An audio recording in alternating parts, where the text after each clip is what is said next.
Alors je vais t'inviter tout de suite à cliquer sur le lien juste en bas pour recevoir immédiatement et gratuitement mes 10 astuces de lecture. Cela va te permettre de lire et de retenir beaucoup plus facilement tout ton contenu de lecture. Cela va t'aider pour tes études. C'est totalement gratuit et ça se passe juste en bas dans le lien de description. Par la même occasion, je vais t'inviter à t'abonner, à liker ou bien à disliker, à commenter.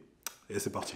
Avril 2008, Maino sort son banger I Hater, un hymne aux haineux pour leur rappeler qu'on les voit, qu'on aime, qu'ils nous détestent, qu'on les aime tout court. C'est presque une déclaration d'amour en fait pour les haters. Donc si vous avez des haters, des haineux autour de vous, des jaloux, balancez-leur ce son. C'est que de la positivité face à leur négativité. Donc ce son marche plutôt bien, c'est une bonne carte de visite pour Maino. Le son marche aussi un petit peu en France. Pour être sorti pas mal à ce moment-là, ça passait plutôt pas mal en club, en boîte. Le remix suivra, excellent remix. Mention spéciale pour le couplet de Fabulous qui d'après moi pose le meilleur. Dites-moi ce que vous en pensez, mais sur ce remix en fait je trouve Fabulous il a outshiné complètement les autres, dont Jadakiss, ça me fait un peu mal de le dire, mais sur ce coup-là il a été un petit peu dépassé je trouve. J'ai vraiment kiffé donc ce premier essai, ce premier album en fait de Maino. Alors il y avait le tube All the Above featuring T-Pain. Alors je faisais déjà une petite overdose de T-Pain, non pas qu'il soit mauvais, il est très bon chanteur, mais il était un petit peu partout. Je commençais à saturer tout simplement. Ça reste un bon titre, il fallait un single, il fallait un tube, il l'a fait avec T-Pain. L'exercice du premier album est plutôt réussi pour le natif en fait de Bedford Style, surtout quand on connaît son passif. On est à la période post-50 Cent et sa communication monstrueuse faite autour du shooting qu'il a eu, les 9 balles qu'il s'est pris. Et Maino aussi, il a une histoire à raconter. Il a participé à un kidnapping relatif à une affaire de drogue. Il a été condamné à une peine de prison de 15 ans. Il en fera 10 et c'est d'ailleurs à ce moment-là en fait que lui viendra l'envie de rapper. Il va donc passer beaucoup de temps en prison et ne s'est pas fait que des copains, on s'en doute. La balafre sur sa joue lui a été faite par un co-détenu que Maino aurait lui-même tailladé auparavant. Apparemment, il pensait que l'histoire était réglée, sauf qu'à l'occasion d'une visite chez le coiffeur de la prison, le co-détenu en question a tenté de lui trancher la gorge.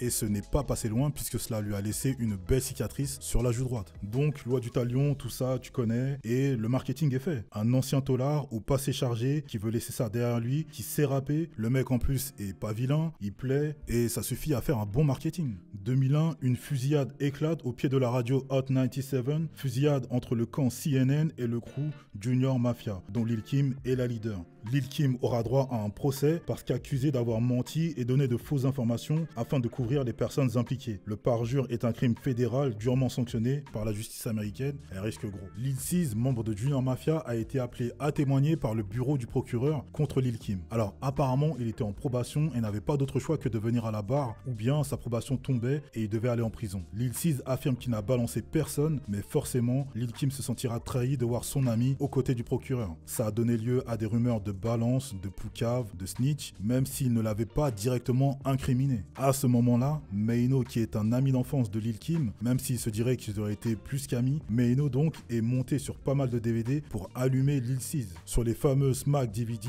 il freestylera insultant Lil Cease de rat avant d'inviter Lil Kim sur la scène qu'il occupait. Lil Cease et Maino vont s'invectiver via les DVD et Lil Cease aura l'audace d'aller dans le quartier de Maino afin d'y tourner sa nouvelle réponse pour un DVD à venir. Maino aurait su qu'il était dans le coin et ni une ni deux seraient allés à sa rencontre. Il en serait venu aux mains. Maino aurait sérieusement tabassé Lil Cease et il aurait volé également son pendentif, sa Jesus Piece, et sacrilège, ce pendentif, cette chaîne lui aurait été donnée par Biggie avant sa mort. Alors les deux boucs vont tout de même se réconcilier. Lil Kim pardonnera en fait à Lil Cease quelques années plus tard, donc également Maino. Ils feront la paix et ils partageront même un podcast ensemble. Autre embrouille qu'a eu Maino, c'est celle avec Tragedy Khadafi. Alors Tragedy Khadafi, c'est un producteur, rappeur du Queens. C'est lui qui aurait lancé CNN, qui leur a permis d'avoir leur premier deal. Leur embrouille part d'une mixtape. Tragedy dit à Maino qu'il peut lui faire avoir un deal pour sortir sa mixtape. Maino accepte, il va signer un contrat. Il y est spécifié qu'il doit recevoir une avance de 5000 $, 1 ou 2 semaines plus tard. Sauf que rien ne se passe. Plus de sons, plus d'images, plus de nouvelles. Mais Maino, il lâche pas l'affaire.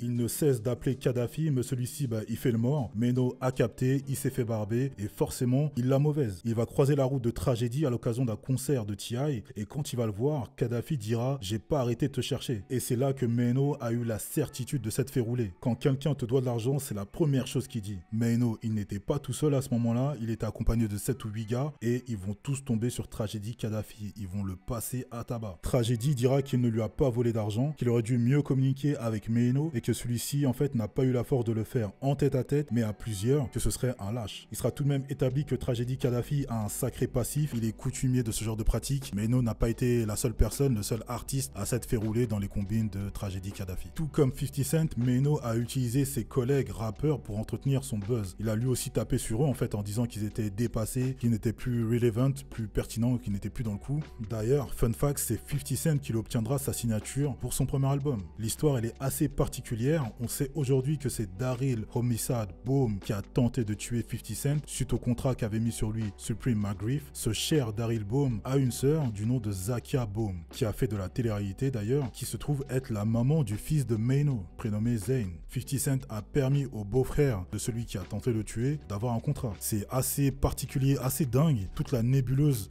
à New York autour de ces mecs, autour de 50. Les mecs se connaissent tous, ils sont tous plus ou moins liés l'un à l'autre et bref. Les États-Unis, c'est un autre délire. 50 Cent, il avait plus le budget pour signer Mano, mais il a décroché son téléphone, il a appelé un exécutif en lui disant « Écoutez, je peux plus le faire, mais faites-le, le gars est très chaud, il est très bon, vous n'allez pas perdre. » Il l'a signé et un an plus tard sortait le premier album de Mano, If Tomorrow Comes. Alors il se trouve aujourd'hui que les gars ne s'apprécient plus, ils sont plus en odeur de sainteté tous les deux, semblerait-il à cause de Jim Jones, mais c'est 50 Cent qui a permis à Mano, via un coup de fil, de voir sa carrière tout de même décoller. Bref, il a tapé sur tous ses copains rappeurs tels que P. Diddy, Bad Boy, The Lox, Rockefeller et aussi le Wu-Tang. Dans l'un de ses clips, il avait fait une mise en scène qui est pas terrible, il avait noté en fait le nom de ses artistes et la feuille il l'avait mis dans un cercueil. Alors le rendu est pas ouf, c'est pas terrible, mais c'est quand même une crotte de nez qu'il renvoie. Et ça, Raekwon du Wu-Tang il va pas apprécier, il va le faire savoir à Mano via des connaissances en commun. Mano en fait se serait tout de même excusé et il a sûrement bien fait quand on sait ce qui s'est passé entre Raekwon et Joe Budden. Des embrouilles donc, Mano il en a eu plein d'autres et il continue d'en avoir, comme celle avec Trinidad James, lui reprochant en fait de manquer de respect au berceau du hip-hop, New York, et aussi d'être très nul. Il lui reprochait d'être éclaté. Ou encore l'embrouille avec Young Berg, qui deviendra plus tard Hitmaker, que Mano aurait giflé. Celui-ci reconnaîtra qu'il était sous, qu'il était bourré et qu'il l'avait mérité. Il aura un bif également avec Jim Jones, qui aurait pu très mal tourner lorsqu'ils se sont croisés à Atlanta. Jim Jones était accompagné d'une trentaine de personnes, Mano un petit peu moins, mais ils ont quand même trouvé le moyen de s'expliquer calmement, sans violence. Et aujourd'hui, ils sont copains comme cochons. Ils ont d'ailleurs sorti un bon album commun l'année dernière, The Lobby Boys. Mano aurait tout de même eu des embrouilles beaucoup plus sérieuses avec un rappeur gangster du nom de Ra Diggs. Le dénommé Ra Diggs partage beaucoup de points communs avec lui. Il se trouve qu'ils font le même style de rap, ils ont un rap assez proche. Ra Diggs, en gangster qu'il était, il aurait bully, il aurait mis à l'amende Mano, il aurait interdit en fait le tournage d'un de ses clips dans son quartier, il aurait chassé toute l'équipe de tournage, interdiction de tourner quoi que ce soit là où il gère ses activités, et également il se dirait qu'il aurait tabassé le grand frère de Mano, tout juste sorti de prison. Alors bien sûr, Mano il infirme ces histoires, pour lui tout est faux, et pourtant la rumeur persiste dans New York. Qui plus est, lorsqu'on sait que Ra Diggs avait sa propre organisation criminelle qui vendait des substances illicites, la Aaron Entreprise, Aaron c'est son nom, Ronald Aaron, et savoir qu'il a été condamné à 3 peines de prison à vie plus 105 ans de prison. Ils ont ajouté 105 ans à 3 peines de prison à vie. Wow, c'est un autre délire, c'est vraiment un autre délire. Donc vous, dites-moi dans les commentaires si vous connaissiez ces embrouilles autour de Mano, si vous connaissez ces histoires, si vous avez écouté le premier album If Tomorrow Comes. Si c'est pas le cas, allez l'écouter. Je kiffe Let's Make a Movie, Celebrating qui clôt l'album, excellent. La suite elle a été beaucoup moins glorieuse, non pas qu'il soit mauvais, mais j'ai moins accroché sur le reste de ses projets. Dites-moi ce que vous en pensez, quel est votre avis sur le bonhomme, commentez, partagez et on se retrouve très bientôt.